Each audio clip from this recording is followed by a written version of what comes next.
महाविकास आघाडीचे सरकार येणार हे निश्चित असून महाविकास आघाडीतील कोणीही मुख्यमंत्री झाला तरी आपल्याला चालेल। महायुतीने आता विरोधी पक्षनेते पदाची चर्चा करावी असा टोला काँग्रेसचे नेते बाळासाहेब थोरात यांनी लगावलाय। तसंच राष्ट्रवादीतल्या एका पुढाऱ्याने 70,000 कोटींचा घोटाळा केला असा आरोप पंतप्रधानांनी केला होता। आज तो पुढारी महायुतीत सामील झालाय आणि तिजोरीच्या चाव्या देखील त्याच्याच हातात दिल्यात, त्यामुळे भाजपवाल्यांचं काही खरं नाही असंही बाळासाहेब थोरात म्हणाले।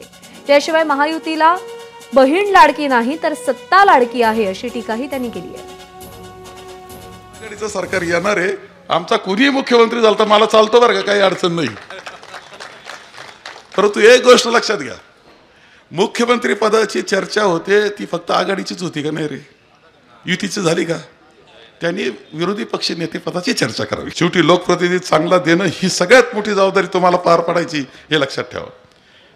या सगळ्या याच्यातून वाटचाल करत असताना लाडकी बहीण आली, त्यांना एकच वाक्य सांगतो, त्यांची बहीण लाडकी नाही, त्यांची सत्ता लाडकी आहे। एबीपी माझा, उघडा डोळे बघा नीट।